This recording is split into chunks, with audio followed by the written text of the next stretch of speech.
जिज्ञासु मित्रों, बहुत बहुत अभिनंदन है आप सभी का दिव्य सृजन में।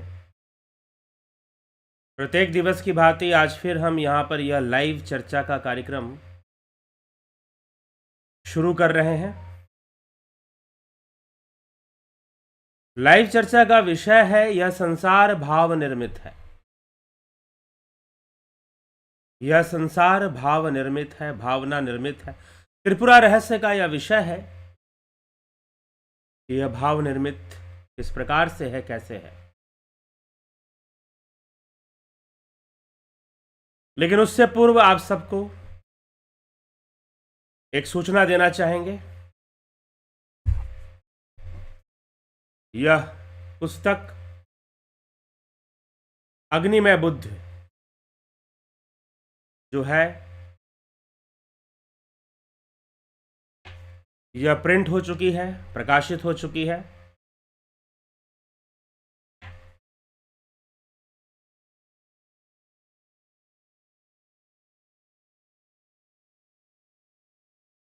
आप इसका लाभ उठाना चाहते हैं, इस पुस्तक को लेना चाहते हैं तो व्यक्तिगत रूप से आप संपर्क करें, और संपर्क कर इसको खरीदना चाहते हैं तो आप इस ग्रंथ को, इस कथानक को, आप इस पुस्तक को खरीद सकते हैं। दिए गए नंबर पर आप संपर्क करेंगे। जो नंबर दिया जाता है चैनल पर, उसी नंबर पे आप संपर्क करेंगे। संपर्क कर आप इसकी जानकारी ले लेंगे। वैसे इस पुस्तक के ऊपर आगे और वीडियोस हम बनाएंगे, बताएंगे आपको। लेकिन जिन लोगों ने पुस्तक की बुकिंग करा रखी है, मुझसे बुकिंग कराई है जिन लोगों ने, उनको यह पुस्तक चाहिए, तो उनके पास जो बुकिंग जिनकी हो चुकी है, 350 रुपये इसका शुल्क है। तो अगर बुकिंग हो चुकी है, आपने करा दी है, तो फिर आपके पास बाई पोस्ट यह पहुंचेगी। ठीक है, बाई कुरियर, बाई पोस्ट आप तक पहुंचाई जाएगी। चलिए हम आगे बढ़ते हैं अपने विषय पर। यह संसार भावना निर्मित है। यह संसार भाव निर्मित है। तो भाव निर्मित त्रिपुरा रहस्य में एक कथा चल रही है कि किस प्रकार से राजा ने अश्वमेघ यज्ञ किया। अश्वमेघ यज्ञ का घोड़ा कंगण ऋषि के पुत्र ने उस घोड़े को पकड़ लिया, और ऋषि पुत्रों से राजकुमारों का युद्ध हुआ। और युद्ध होने पर जो राजकुमार थे, जो सारे राजाओं को जीत चुके थे, जो सेना बड़े बड़े सम्राटों पर विजय प्राप्त कर चुकी थी, वह एक योगी की सेना से पराजित हो जाती है। योगी पर्वत के बीच एक कंदरा में, एक गुफा में जाते हैं, और वहां से एक बहुत विशाल सेना लेकर आते हैं, और विशाल सेना लाकर युद्ध शुरू हो जाता है। और राजकुमारों की जो सेना है वो पराजित होने के लिए विवश हो जाती है। पराजित होने के लिए विवश हो जाती है, और उनका पराजय होता है। राजकुमारों को बंदी बना लिया जाता है, घोड़े को भी बंदी बना लिया जाता है। फिर बात राजा तक पहुंचती है। राजा अपने छोटे भाई महासेन को भेजते हैं। राजा सुषेण अपने छोटे भाई महासेन को भेजते हैं कि भाई ऋषि मुनियों से वैसे भी युद्ध नहीं करना चाहिए, इनसे गलती हुई है, इसलिए आप जाइए, क्षमा प्रार्थना कीजिए और वापस ले आइए। क्षमा प्रार्थना करते हैं, राजकुमारों को वापस कर दिया जाता है। लेकिन राजा के छोटे भाई महासेन के मन में आध्यात्मिक जिज्ञासा पैदा हो जाती है कि इस ऋषि पुत्र ने इतनी बड़ी सेना लाई कहां से। ऋषि पुत्र ने कहा कि ये पर्वत के भीतर मेरी सेना है। पर्वत के भीतर सेना कैसे हो सकती है, आप मुझे भी दिखाइए। आगे ठीक है, चलो पर्वत के भीतर जब ले जाने लगे, ऋषि कंगन ने भी कहा कि ले जाओ, इनको दिखाओ। जब ले जाने लगे तो पर्वत के अंदर तो प्रवेश करना मुश्किल। ऋषि कुमार तो प्रवेश कर गए, लेकिन राजा के भाई के लिए, तो महासेन के लिए प्रवेश करना मुश्किल। तो उन्होंने कहा कि ऐसे नहीं जाओगे, सूक्ष्म देह से जाओगे। तो अब ये योगी तो है नहीं कि सूक्ष्म शरीर पर इसका नियंत्रण हो। तो स्थूल देह जो है उसको छोड़कर अपने योग बल से उसके सूक्ष्म शरीर को उसके स्थूल देह से बाहर निकालकर उसे सूक्ष्म लोक की यात्रा करवाते हैं और बहुत अनंत लोकों में उसे घुमाते हैं। एक दिन घुमाने के बाद वापस लौट कर आते हैं तो धरती पर इधर जागृत लोक में, ये जो जागृत लोक है, जो सेंसरी वर्ल्ड है, इसमें लगभग 12 अरब वर्ष बीत चुके होते हैं। 12 अरब वर्ष बीत चुके होते हैं। तो 12 अरब वर्ष बीत गए। तो 12 अरब वर्ष बीतने के बाद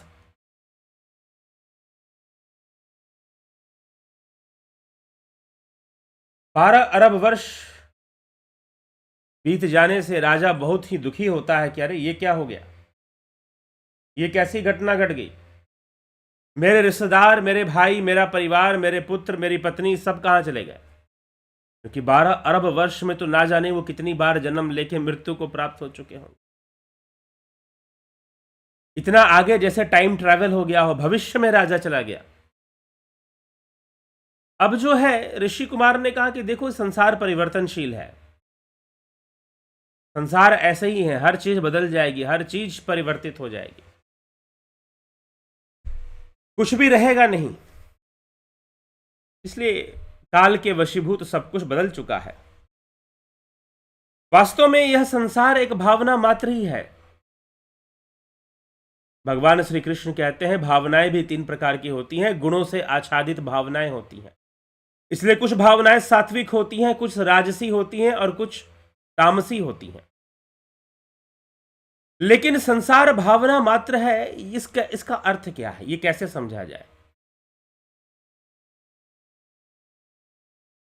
ऋषि कुमार ने कहा कि देखो राजन, भाव है तभी संसार है। इसीलिए संसार को भव सागर भी कहते हैं। तो महासेन प्रश्न करता है 14वें अध्याय में, चतुर्दशो अध्याय त्रिपुरा रहस्य। भगवान दत्तात्रेय परशुराम जी को समझा रहे। भगवान दत्तात्रेय परशुराम जी को समझा रहे हैं। महासेन ने मुनिपुत्र की बातें सुनकर एक अच्छे अकलमंद की तरह इस पर गौर किया और संसार के जंजाल को सपने की तरह मानकर उसी समय से दुख करना छोड़ दिया।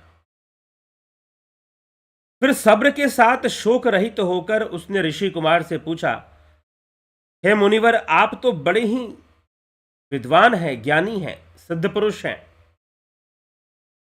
आगे पीछे सब कुछ जानने वाले हैं, सर्वज्ञाता हैं, फिर भी मुझे अभी थोड़ी सी बात अनजान जैसी पड़ती है, समझ में नहीं आती है। उसके बारे में मैं कुछ प्रश्न करना चाहता हूं, आपकी आज्ञा हो तो पूछूं। राजा ने कहा कि मैं पूछना चाहता हूं। ऋषि कुमार ने कहा कि हां पूछो, तुम्हारा क्या संशय है। आप कहते हैं कि सारी बातें भावना से निर्मित हुई हैं, ये संसार भाव निर्मित है। आपने ये कहा है कि सारी बातें भावना से निर्मित हुई हैं। पृक्षामि यदहम तन्मे कृपया वक्तृम मर्हसि भावना प्रभवम हेते तत् सर्ववदसी तत् कथम। कि बताइए ये कैसे है। आप कहते हैं कि संपूर्ण संसार भावना निर्मित है, भाव निर्मित है, वह कैसे है? क्योंकि मैं जिनकी भाव करता हूं वह वस्तु तो बाहर बिल्कुल नहीं दिखती है, तो फिर ये भाव निर्मित संसार कैसे है? भाव की सिद्धि की वजह से आपने निश्चय ही पहाड़ के भीतर मौजूद लोक की कल्पना कर ली है, फिर भी बाहर की दुनिया और पहाड़ के भीतर की दुनिया साथ होने पर भी इनमें देश और काल का भेद क्यों है? स्पेस और टाइम का डिफरेंस क्यों है? पहाड़ के भीतर जो सूक्ष्म लोक आपने दिखाया उसकी काल की गणना अलग हो रही है, यहां काल अलग ढंग से चल रहा है। अगर सब भाव निर्मित ही है तो फिर ये अलग अलग क्यों हो रहा है? दोनों दुनिया में एक तो झूठी होगी ना, एक तो झूठी होगी, वह कौन है यह मुझे बतला दीजिए। इस तरह पूछने पर मुनिपुत्र ने कहना शुरू किया। अब यही प्रश्न राजा जनक का था कि उन्होंने स्वप्न में देखा कि वो भिखारी हैं और जब नींद से उठे स्वप्न टूट गया और जब टूट गया तो देखते हैं कि वो राजशैया पर विश्राम कर रहे हैं। राजशैया पर विश्राम कर रहे हैं, वो तो राजा है, लेकिन मन में प्रश्न उठा कि जब मैं स्वप्न देख रहा था तो मुझे जरा सा भी एहसास नहीं था कि यह स्वप्न है। जब मैं स्वप्न देख रहा था तो मुझे जरा सा भी एहसास नहीं था कि यह स्वप्न है। वह सब कुछ मुझे सत्य ही नजर आ रहा था, वह सब कुछ मुझे सत्य ही दिखलाई पड़ रहा था। और अब मैं राजा हूं, मुझे यह सत्य प्रतीत हो रहा है। लेकिन जब मैं स्वप्न में भिखारी अनुभव कर रहा था स्वयं को, तब मुझे राजा होने की कोई अनुभूति नहीं थी, कोई भावना भी नहीं थी, कोई एहसास भी नहीं था कि मैं राजा भी हूं। और अब जब मैं राजा हूं तो भिखारी होने का कोई एहसास नहीं है, भिखारी होने की कोई फीलिंग नहीं है मेरे अंदर। सत्य क्या है? उस समय पर भिखारी होना ही सत्य था और इस समय पर राजा होना ही सत्य है, या फिर वो भी सत्य नहीं था और या फिर ये भी सत्य नहीं है। एक नींद में सोया हुआ था तो स्वप्न देख रहा था कि भिखारी हूं, और अभी मैं जागृत अवस्था में मैं राजा हूं। कहीं यह भी नहीं कि इस नींद से उठूंगा तो पता चलेगा कि मैं राजा भी नहीं हूं। सत्य क्या है? तो यहां पर महासेन भी कुछ ऐसा ही प्रश्न करते हैं कि मुझे एक बात बताइए, वो सूक्ष्म जगत और ये जगत, इन दोनों में से कोई तो सत्य है? या तो वो सत्य है या तो ये सत्य है। और आप कहते हैं कि भावना मात्र है। भावना तो मुझे लग नहीं रहा कि मैं तो जिस चीज की भावना कर रहा हूं वो तो मेरे सामने प्रकट नहीं हो रही चीजें, फिर ये कैसे? तो अब दोनों दुनिया में कोई एक तो झूठी है, या तो वो सूक्ष्म जगत झूठा है या फिर ये संसार झूठा है। संकल्पो भावना प्रोक्ता सिद्धा असिद्धेति सा द्विधा। हे राजन, भावनाएं भी दो प्रकार की होती हैं, सिद्ध और असिद्ध। भावनाएं भी दो प्रकार की होती हैं, सिद्ध और असिद्ध। तो भावना, ये संसार सिद्ध भावना से उत्पन्न होता है। यह संसार सबको दिखाई दे रहा है क्योंकि यह ब्रह्म भावना से उत्पन्न है। ब्रह्म भावनया पश्य जातम जगदिदम ननु। इस संसार को तुम सिद्ध भावना से उत्पन्न जानो, और सिद्ध भावना से ही यह व्यक्ति सच मान रहा है इस संसार को। तुम्हारी अपनी भावना से उत्पन्न संसार में किसी और की सच्ची भावना नहीं होती। इसमें तुम्हारे विकल्प का ही मेल रहने के कारण यह भावना सिद्ध नहीं होती।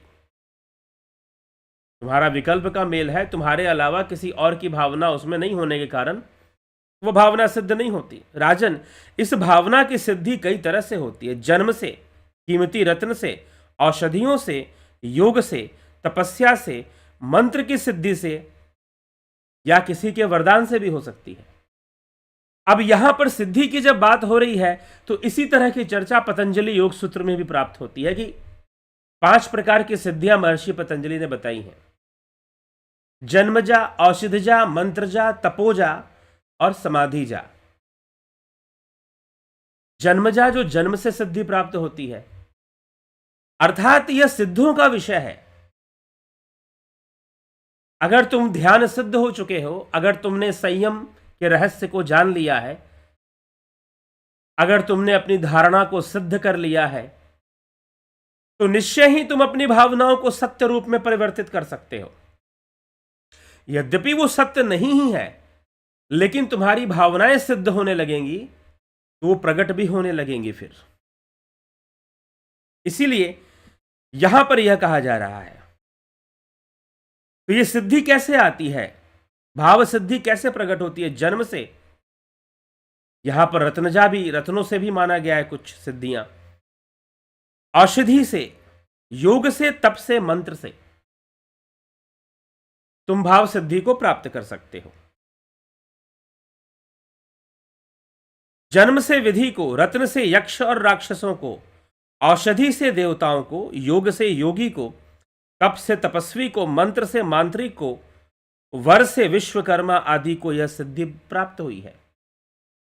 योगियों को सिद्धि योग से मिलती है, मांत्रिकों को मंत्र से मिलती है, और कई लोग जन्म से ही सिद्ध हुआ करते हैं। कई ऐसे विभूतियां होती हैं जो जन्म से ही सिद्ध होती हैं। तो अपने पिछले जन्मों की योग साधना के फलीभूत उनका जन्म होता है और वो जन्म से ही सिद्ध रहते हैं। ऐसे भी विभूतियां होती हैं। इस तरह बदलाव रहित मन की चाह जब बिल्कुल स्थिर हो जाती है और फिर किसी तरह की इच्छा न रहने की वजह से जब तक उससे किसी तरह की भ्रांति का लगाव नहीं होता, तब तक वह सिद्ध भावना बड़ा ही शुभ फल देने वाली होती है। जब वह एकाग्र हो जाता है, एकाग्रता की सिद्धि हो जाती है और चित्तवृत्ति निरोध करने में सफल हो जाता है, भाव रहित अवस्था को प्राप्त कर सकता है। तो भाव रहित अवस्था को प्राप्त करने वाले योगी अगर कुछ भावना कर लेते हैं तो वो भावना साकार रूप धारण कर लेती है। वैसे भावनाएं साकार ही होती हैं, हाँ, सूक्ष्म और स्थूल में हो सकती हैं। सूक्ष्म होने का मतलब निराकार नहीं है, यह ध्यान रखिएगा। सूक्ष्म कहने का मतलब निराकार नहीं होता। निराकार सूक्ष्म से भी परे है। सूक्ष्म कहने का मतलब निराकार नहीं होता और निराकार सूक्ष्म से भी परे है। अब बहुत सारी चीजें सूक्ष्म रूप में है, वो नहीं दिखाई देती हैं, जैसे वेव्स हैं, तो क्या उनका कैलकुलेशन नहीं होता? होता है। उनकी वेवलेंथ, आप उसकी फ्रीक्वेंसी वगैरह, बहुत सारी चीजें, इंटेंसिटी, फ्रीक्वेंसी और कई चीजें हम उसके मेजरमेंट ले सकते हैं। लंबाई उनकी कितनी है वेव्स की, तो कई सूक्ष्म चीजें उनकी भी गणना होती है। तो सुनो राजन, अब इस संसार और पहाड़ के भीतर की जो दुनिया, देश काल के दो रुखापन का भेद बतलाता हूं, क्योंकि तुम सही माने में दुनियादारी को नहीं समझते हो, इसलिए तुम्हें यह बात विलक्षण ही लगती है। मैं तुम्हें साफ साफ समझाता हूं, सुनो। अनेकों रूपों में दिखाई पड़ने वाला तो यह संसार ही प्रकृति है। सबके लिए उजाला का एक ही रूप है, फिर भी वह दो रुखा है। दिन में अंधे की तरह उल्लू को नहीं दिखता, पर दूसरे जीवों को तो वह उजाला ही दिखता है। अब देखिए, अब यहां पर एक बड़ी ही अद्भुत चर्चा शुरू होने वाली है। वैसे इस चर्चा को हम इस चैनल पे पहले भी कर चुके हैं। कुछ लोग कहते हैं ना कि भाई विष्ठा है, गंदगी है, उसमें परमात्मा नहीं होता। अरे कोई चीज गंदी है और कोई चीज स्वच्छ है, कोई चीज शुभ है, अशुभ है, कोई पवित्र है, अपवित्र है, यह सब का सब इंद्रियों का विषय है। इंद्रियां ही किसी को पवित्र बना रही हैं, इंद्रियां ही किसी को अपवित्र बना रही हैं। यह सब का सब इंद्रियों का ही विषय है। इसलिए यहां पर ऋषि कुमार कहते हैं राजा को समझाते हुए,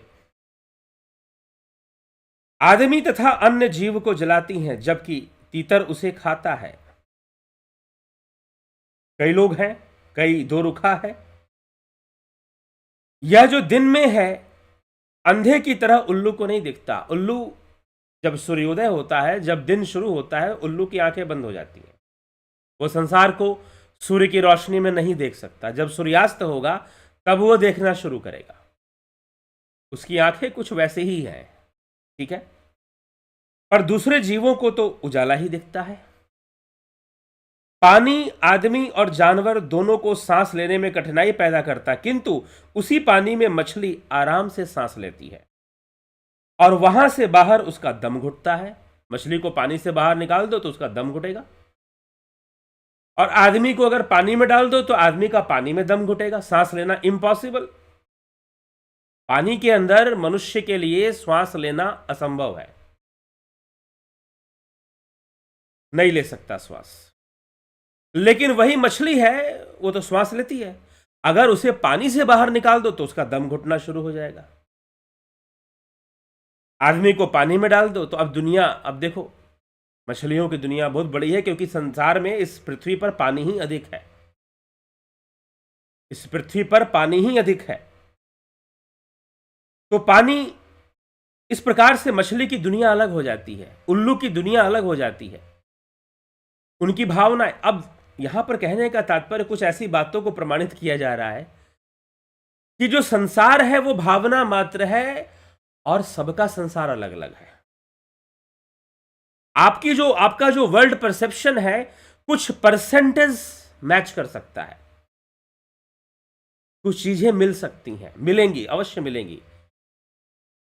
तो पहले तो आप कंपेयर कीजिए मछली और मनुष्य से। मछली पानी में सांस ले सकती है बड़े आराम से, मनुष्य नहीं ले सकता। मनुष्य नहीं ले सकता, मनुष्य का दम घुटता है पानी के अंदर, और वही मछली को पानी से बाहर निकाल दो तो उसका दम घुटता है, वो पानी के बाहर नहीं रह सकती है। उसकी समस्या ये है।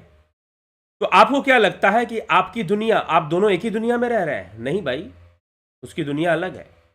उल्लू को दिन में दिखाई नहीं देता है, रात को बड़े अच्छे से दिखता है। आदमी को रात को दिखना, घोर अंधेरा हो जाए दिखेगा नहीं उसे कुछ। और दूसरे कई जीव है, चमगादड़ है, देखता है रात को बढ़िया से। मनुष्य नहीं देखता। चमगादड़ आपके कान के बगल से निकल जाएगा, टकराएगा नहीं आपसे। अंधेरे में भी उसकी नजर तेज होती है। ठीक है, अल्ट्रासोनिक वेव से देखता है, वैज्ञानिक कहते हैं। चलिए, आग आदमी तथा अन्य जीवों को जला देती है। आग जो है, अग्नि जला देती है, जबकि तीतर उसे खाता है। तीतर तो अग्नि का ही सेवन कर लेता है। आग बाहर पानी से बुझती है और कहीं पानी के भीतर जलती भी है। इस तरह संसार की सारी वस्तुएं दो रुखी हैं। इसमें कुछ तो इंद्रिय ग्राह्य है और कुछ इंद्रियों की पकड़ से बाहर है। कई सारे संसार में ऐसी बहुत सारी चीजें हैं जो बियॉन्ड सेंसेस है। आप सूक्ष्म लोक की बात छोड़ दो। यहां पर ऋषि कुमार समझा रहे हैं कि देखो, सूक्ष्म लोक की बात छोड़ो, अभी वो तो हम इन आंखों से देखते ही नहीं है, लेकिन इस संसार में ही ऐसी बहुत सारी चीजें हैं जिनका ग्रहण आपके सेंसेस से नहीं होता। हाँ, आज के समय में यह बात समझना आसान है। क्यों? क्योंकि आज ऐसे बहुत सारे वैज्ञानिक खोज हो चुके हैं, बहुत सारी ऐसी डिस्कवरीज हो चुकी हैं जो ये प्रमाणित करती हैं कि संसार में ऐसा बहुत कुछ है जो हम नहीं देखते, नहीं सुनते, उनको हम इंद्रियों से ग्रहण नहीं कर पाते। तो संसार उतना ही नहीं है कि जितना ये इंद्रियां हमें अनुभव करवा रही हैं, लेकिन हमारा संसार तो वही है ना जो इंद्रियां हमें अनुभव करवा रही हैं। हम उन्हीं चीजों के लिए तो मर रहे हैं। इंद्रियों से जो सुख हमें प्राप्त होता है, उसी सुख के लिए तो हम भाग रहे हैं, और उसी सुख की वासना के कारण हम बार बार जन्म लेते हैं, बार बार मृत्यु को प्राप्त होते हैं। ये तो चल ही रहा है। तो इंद्रियां जो भी विषय प्रकट करती हैं वो भाव रूप में करती हैं। क्यों? क्योंकि वस्तु वैसी नहीं दिखाई देती जैसी वो है, वैसी दिखाई देती है जैसी ये आंखें दिखा रही हैं।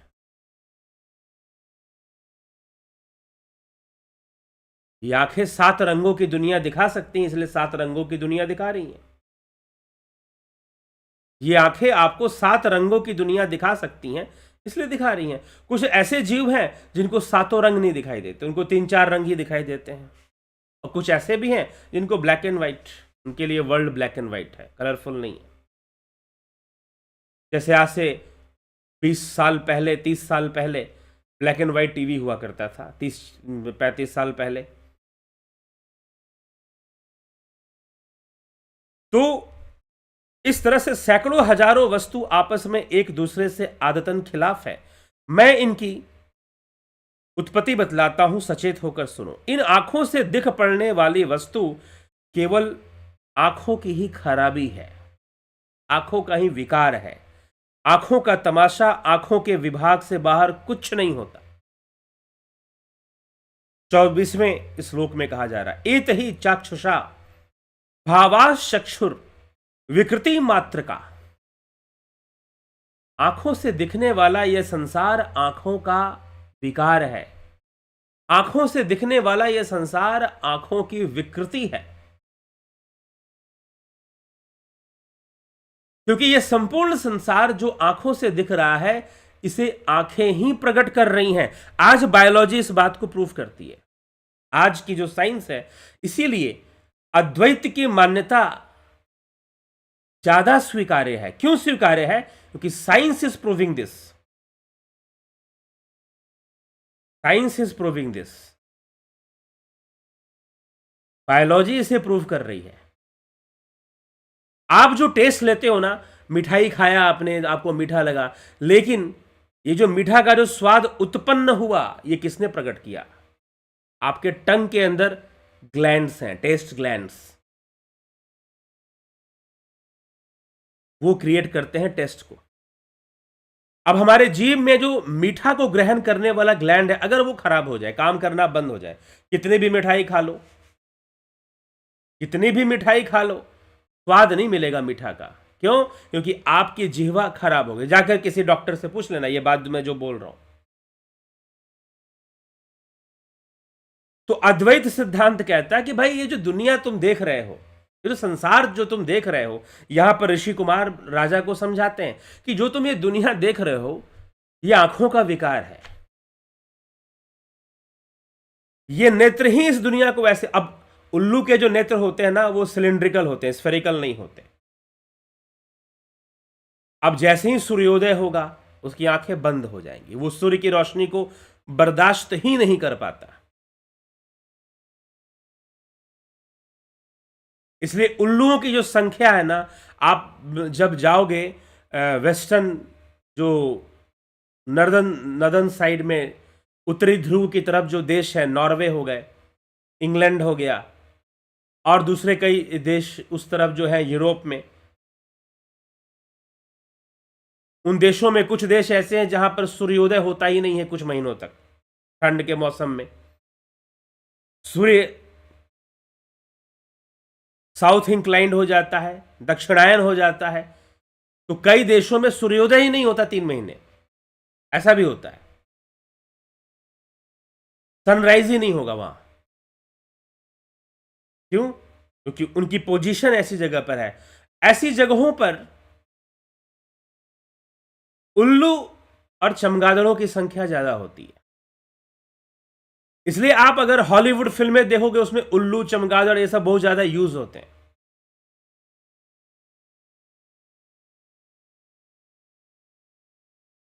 क्योंकि सूर्य की रोशनी में उनकी दुनिया नहीं है, सूर्य की रोशनी से वो बचना चाहते हैं। तो आपको क्या लगता है कि उनका जो इमेज फॉर्मेशन है वो हमारी आंखों की तरह होता है? नहीं, कुछ अलग होता है। जो चमगादड़ है वो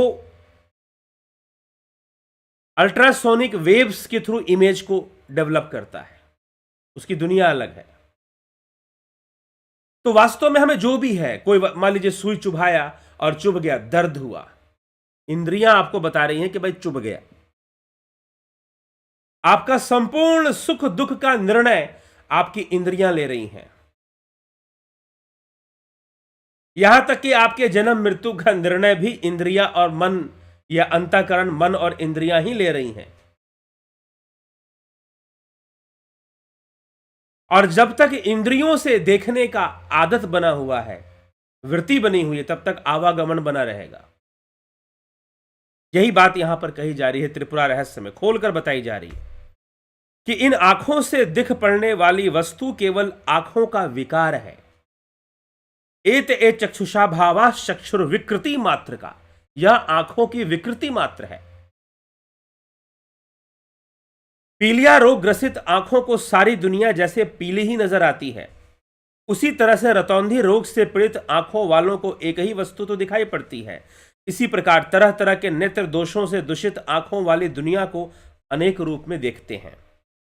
पूर्वीय सागर में करंडक नाम का एक टापू है, वहां की हर चीज हमेशा लाल ही लाल दिखाई पड़ती है।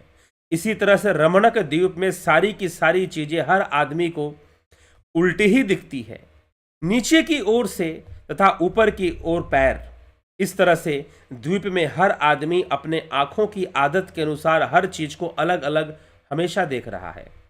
यहां उन्हें यदि कोई चीज दूसरी तरह से दिखाई देती है तो औषधि प्रयोग से अपने आंखों को ठीक कर उसे पहले ही की तरह देखने लगते हैं।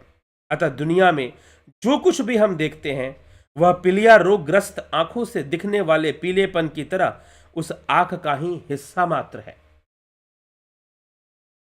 तो इसलिए जो भी अनुभूतियां हो रही हैं वो किस रूप में हो रही हैं? भाव रूप में हो रही हैं। प्रत्येक वस्तु की भावना आपके चित्त में प्रतिबिंबित हो रही है। यह चित्त उस सिनेमा हॉल के उस पर्दे के समान है जिस पे फिल्म चलती है, अनेकों फिल्में चलती रहती हैं। चित्त वैसे ही है, वो पर्दा वैसे का वैसे ही है, और उसमें अनेकों फिल्में चल जाती हैं। आप 2.5 घंटे 3 घंटे की फिल्में देखकर आ जाते हो सिनेमा हॉल में। 2.5 घंटे 3 घंटे की फिल्में देखकर आप आ जाते हो सिनेमा हॉल में, और आप जिस तरह से वो पर्दा अनेकों रंग धारण करता है, अनेकों रूप धारण करता है, वैसे ही इस चित्त में अनेकों भावनाएं, अनेकों छवियों को उत्पन्न करती रहती हैं। तो तुम्हारे संसार का जो भी सत्य है वो भावना मात्र ही तो हुआ। ये इंद्रियां भावनाओं को ही तो उत्पन्न कर रही हैं। इंद्रियों के माध्यम से जो भी अनुभव आ रहे हैं वो अनेकों भावनाओं को उत्पन्न कर रहे हैं, और तुम्हारा पूरा संसार भावना रूप हो जाता है। फिर संसार के जो मन की कल्पना से उत्पन्न विचार हैं वे सब केवल मन ही तो है। देश काल, बड़े छोटे आदि का सिलसिला जो चल रहा है वह भी इन इंद्रियों के वृत्तियों पर ही निर्भर करता है। सुनो राजन, संसार में जो बाहर इस तरह से दिख रहा है वह सारी दुनिया की जड़ दुनिया रूपी तस्वीर की दीवार भी तो यही है। किंतु उस बाहर का भी कोई निश्चित अलगाव होना चाहिए। यह अपादान अर्थात अलगाव तो शरीर ही है और कोई चीज तो हो भी नहीं सकता, किंतु यह देह भी तो बाहर ही दिखती है। ऐसी दशा में यह संसार कैसे हो सकता है? क्योंकि यदि हम पहाड़ से बाहर कहें तो उससे बाहर तो पहाड़ नहीं मानो, पहाड़ तो नहीं माना जाएगा, पर यह शरीर तो जैसे कोई घड़ा दिखता है उसी तरह दिखने वाला कहा जाता है। ऐसा भी तो नहीं कहा सकते कि प्रकाशक से बाहर है, क्योंकि जो वस्तु दीपक या सूर्य के प्रकाश से बाहर होती है वह तो प्रकाशित नहीं हो सकती, मतलब दिखाई नहीं देगी। अतः यही कहना ठीक है कि प्रकाशित होने वाली वस्तु प्रकाशक के भीतर ही तो होती है। प्रकाशक कौन है यहां पर? चित्त को कौन प्रकाशित कर रहा है? वह आत्मा, वह पुरुष जो चित्त को प्रकाशित कर रहा है और इंद्रियों का प्रतिबिंब चित्त में बन रहा है। पतंजलि योग सूत्र में इसकी व्याख्या कैवल्य पाद में प्राप्त होती है कि चित्त क्या है, चित्त में प्रतिबिंब कैसे बनते हैं। तो देह कभी प्रकाशक नहीं होता, क्योंकि वह तो पहाड़ प्रभृति की तरह प्रकाशित होने वाली वस्तु है। प्रकाश तो वही हो सकता है जो किसी प्रकार प्रकाशित न होने वाला हो। प्रकाश कभी प्रकाशित नहीं होता। ठीक, क्यों नहीं होता? क्योंकि वो सबको प्रकाशित करता है, सबको प्रकट करता है। हम प्रकाश को नहीं देख रहे होते, हम चीजों को देख रहे होते हैं। प्रकाश के माध्यम से हम वस्तुओं को देख रहे होते हैं और तभी देख पाते हैं जब प्रकाश होता है। इसी तरह इस संसार का कोई प्रकाशक है, वह प्रकाशक ही पुरुष है, चैतन्य पुरुष, वही आत्मा है। क्या वो ज्ञान स्वरूप है? जी नहीं, वो ज्ञान से परे है। हाँ, वो ज्ञान का आधार जरूर है, वह ज्ञान से परे है, लेकिन वो ज्ञान का आधार जरूर है। संपूर्ण भावनाओं को वही चित्त में प्रकाशित कर रहा है, चितात्मा। इसलिए हम उसे चित्ती पुरुष भी कहते हैं।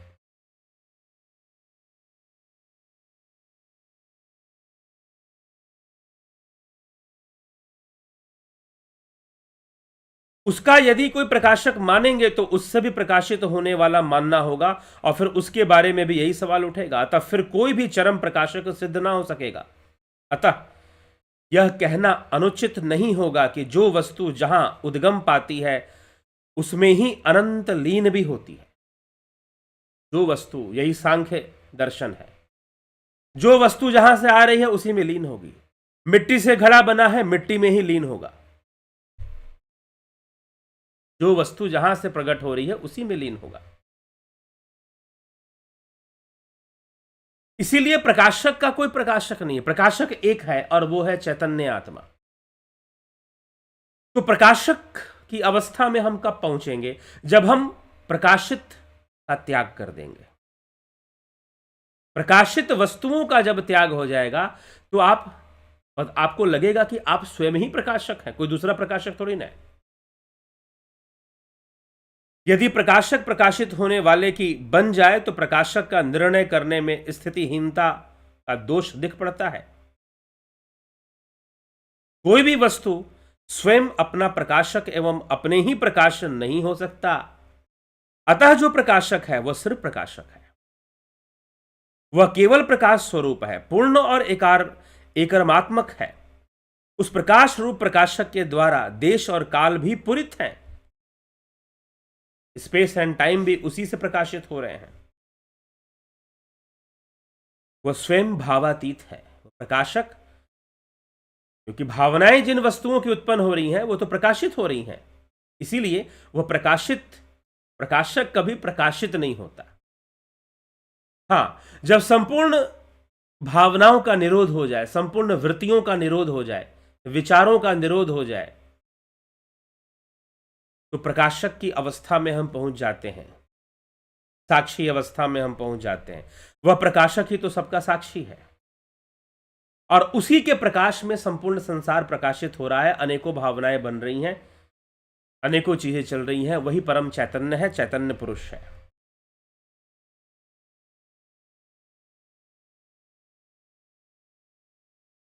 शरीर के अतिरिक्त और शरीर को अतिक्रमण करता हुआ अपने भीतर जो किसी भी सत्य का अनुभव नहीं कर पाते, उनके जीवन पशु जीवन से ऊपर नहीं उठ सकते। देह की मिट्टी के घेरे में ऊपर उठती हुई जीवन ज्योति जब अनुभव में आती है, तब ऊर्ध्वगमन प्रारंभ हो जाता है। तो अगर तुम चाहते हो कि प्रकाशक को जानना चाहते हो, भीतर बाहर जो कुछ है वह सब उस प्रकाश स्वरूप परमात्मा की भेंट है या उसके गर्भ में है। भीतर बाहर जो कुछ है, अंतर बहिर्वा यत् किंचित भारूपोदर संस्थितम अतस्त प्रापादानम स्यात् श्रृंगस्य ही पर्वतः। चाहे वो पर्वत का सूक्ष्म लोक हो, चाहे यह संसार हो जहां पर 12 अरब वर्ष बीत चुके हैं, यह सब उस प्रकाशक के गर्भ में है। कहां पर है? उस प्रकाशक के गर्भ में। वो प्रकाशक कौन है? वो ब्रह्म। इसीलिए इस संसार को हमने क्या नाम दिया है? क्या नाम दिया है बताइए? ब्रह्मांड। ब्रह्म का अंड है वो, ब्रह्म का अंड है, ब्रह्म के गर्भ में है ये संसार। हिरण्य गर्भ, सूक्ष्म लोक को हिरण्य गर्भ भी कहते हैं। तो ब्रह्म के गर्भ में यह संसार है। इस तरह प्रकाश स्वरूप चैतन्य ने दुनिया के सारे जंजाल को अपने में निगल रखा है। वह हमेशा हर जगह पूरी स्वतंत्रता के साथ अपने आप में स्वप्रकाशित है, अपने आप में ही स्वप्रकाशित है। ठीक, परछाई जैसे आईने में परिपूरित है, उसी तरह वह सब उस चेतन शक्ति में परिपूरित है। इसकी चमक उसी के तेज के कारण है, न कि अपने आप में। ना तो वह सूर्य प्रकाशित होता है, ना ही चंद्र। इन सबको प्रकाशित करने वाला वह ब्रह्म है, इन सबको प्रकाशित करने वाला वह परमात्मा है। इसीलिए वो प्रकाशक है, वो चैतन्य है, चेतन स्वरूप है। जीव को जीव के अस्तित्व में रखने वाला भी वही है, लेकिन यह सब बंधन युक्त है। अगर चाहता है कि वो प्रकाश को प्राप्त हो जाए, जैसे कि आईना होता है, आईने में किसी की छवि दिखाई दे और आईना ये समझ ले कि मैं तो छवि हूं। नहीं, जब सारी छवियां खत्म हो जाएंगी तो आईना अपने मूल स्वरूप को प्राप्त होगा। वैसे ही जब सारी भावनाओं का निरोध हो जाएगा, सारी चित्तवृत्तियों का निरोध हो जाएगा, तो यह जो चित्त है अपने चैतन्य रूप को प्राप्त हो जाएगा। वो चैतन्य में जाकर लीन होगा, क्योंकि चित्त चैतन्य से आया है, तो चैतन्य में जाकर लीन होगा, उसकी समाधि होगी, वो कैवल्य को प्राप्त होगा। ऐसी घटना घटेगी। इसी प्रकार से जैसे सिनेमा हॉल का पर्दा है, जैसे आईना है, आईने में अनेकों छवियां। अब सिनेमा हॉल का पर्दा इस बुक में नहीं लिखा जा सकता, क्योंकि ये किताब तब, इस ग्रंथ की रचना तब हुई जब ये सब बना ही नहीं था। हाँ, यहां पर उदाहरण दिया जा रहा है आईना का, मिरर का, कि उसमें जैसे छवि दिखाई देती है, वैसे ही ये संपूर्ण संसार हमें दिखाई दे रहा है। अगर मिरर ये समझ ले, आईना ये समझ ले कि दिखने वाली छवि मैं हूं, तो गलत हो जाएगा। जब कोई छवि नहीं होगी तो उसका स्वरूप बनेगा। इसीलिए भावातीत अवस्था को प्राप्त करने की बात कही गई।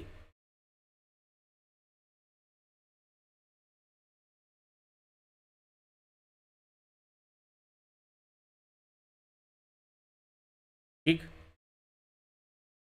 वह चित्त शक्ति बेहद ताकत के बल से आईने की तरह अपने ही रूप में इस सारे जड़ चेतन संसार के द्वैत को, जिसका कोई हेतु या ऐसा कारण जो स्वयं कार्य रूप में परिणित हो जाए नहीं है, और जो परस्पर अत्यधिक विलक्षण और प्रकाशित हो रही है, वह चित्त की शक्ति ही है। वो चैतन्य शक्ति ही प्रकाशित हो रही है और वो अनेकों भावनाओं को प्रकट कर देती है। तो इस तरह से संसार भाव निर्मित है। संसार भाव निर्मित है। इसमें इंद्रियां भी लगी हुई हैं। इंद्रियां भावनाओं को ही प्रकट कर रही हैं।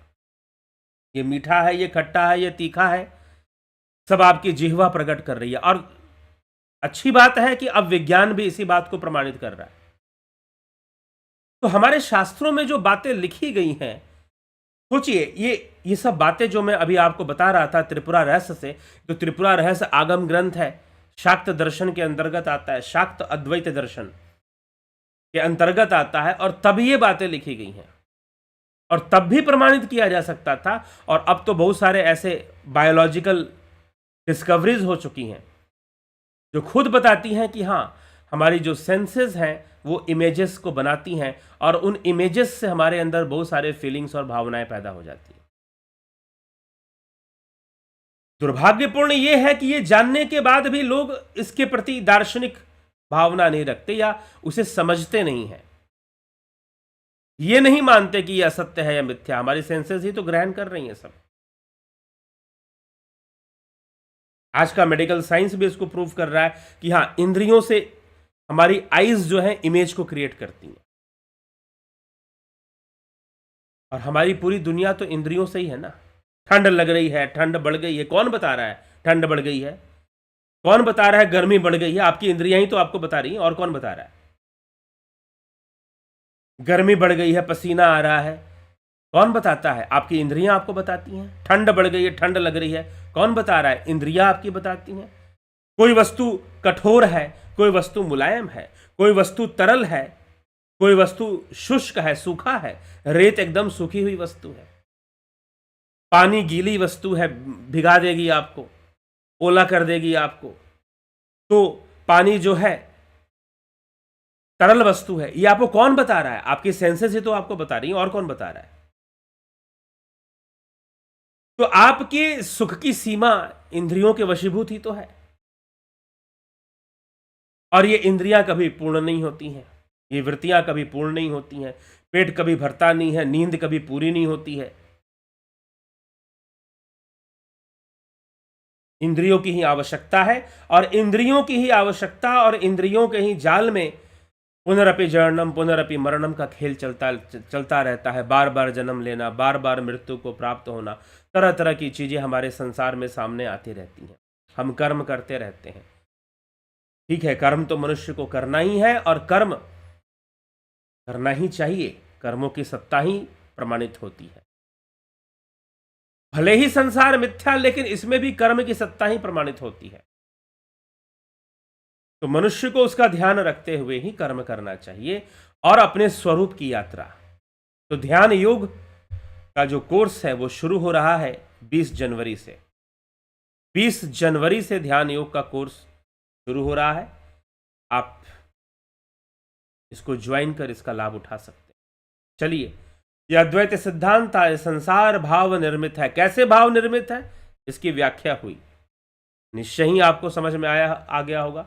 नहीं तो पूरा वीडियो रिपीट कीजिए और दूसरों को फॉरवर्ड कीजिए, दूसरों को फॉरवर्ड कीजिए, दूसरों तक पहुंचाइए, वो देखें और विषय को समझने का प्रयास करें कि किस प्रकार से शाक्त दर्शन ने, शाक्त अद्वैत दर्शन ने इस बात को त्रिपुरा रहस्य में समझाया गया।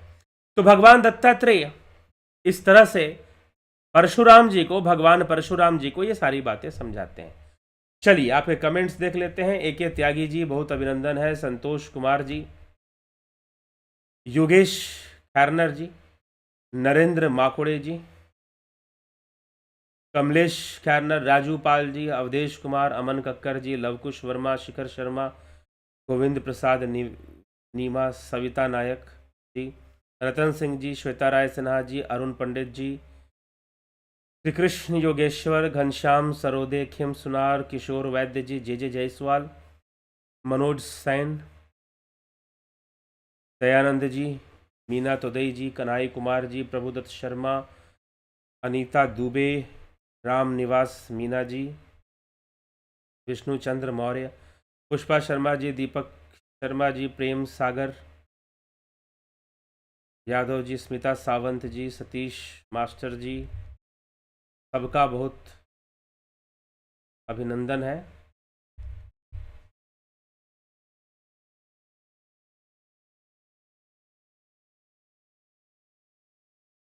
नीना त्रिपाठी जी, संयुक्ता पटेल जी, माधुरी कोले जी, नीलम जादव, पलकधारी राजभर, सृजनी महंता जी, धन्यवाद। भारत हीरालाल यादव, गंभीर शाह, सृजनी महंता। गुरुजी अगर दृश्य दृष्टा बन जाते हैं तो बुरे लोग क्यों बुरे काम करते हैं, इससे कोई लेना देना नहीं है। दृश्य दृष्टा बन जाते हैं, दृश्य कैसे दृष्टा बनेगा, दृष्टा दृष्टा बन जाएगा। दृष्टा अपना दृष्टा भाव त्याग कर अपने मूल स्वरूप में चला जाएगा। ठीक है, तो योग सूत्र पूरा सुनिए। योग सूत्र में कहीं नहीं बताया गया कि दृश्य दृष्टा बन जाएगा। ठीक है, और बुरे लोग बुरे काम करते हैं, इसका भी कोई संबंध नहीं है।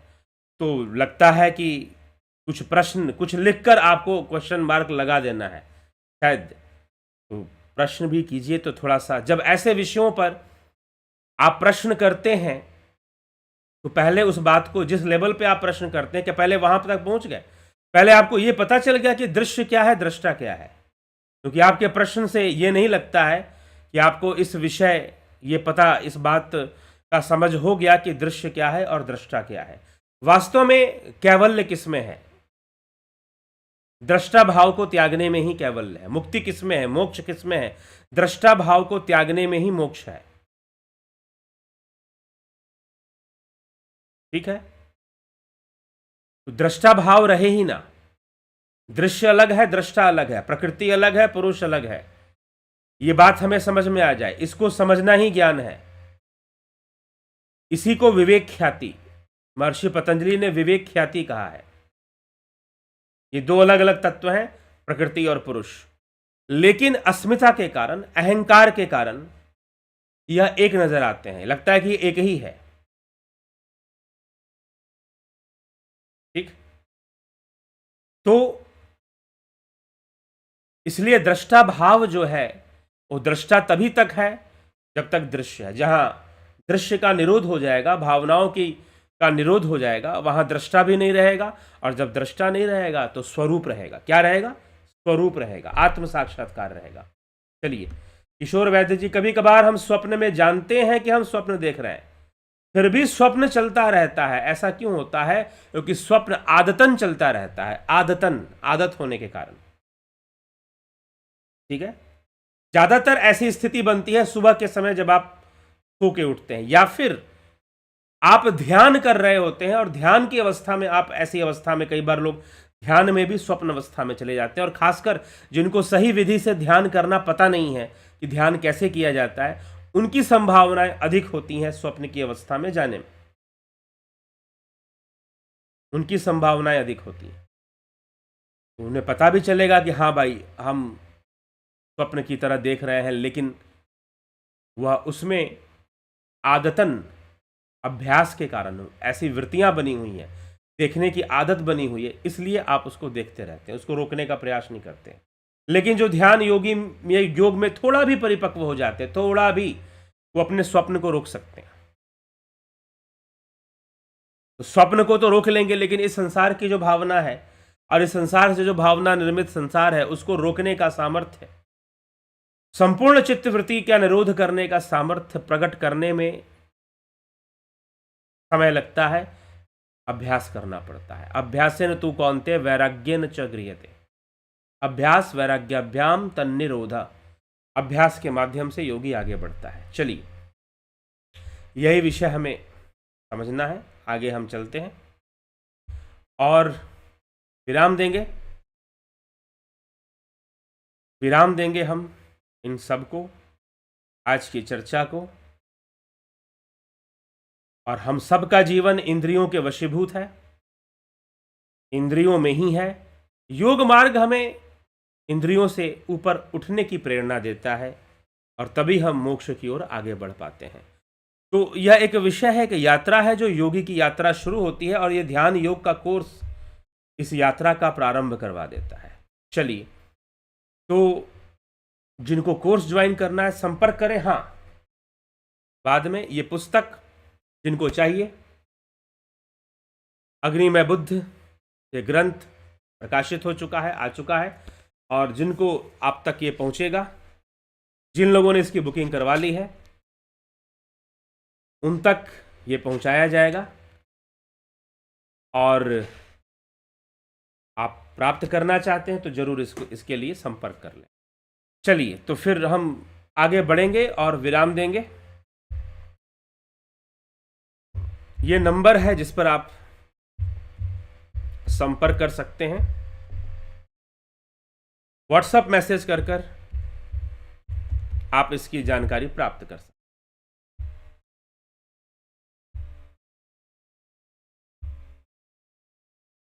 तो इसी के साथ विदा लेते हैं आप सभी को। ओम तत्सत।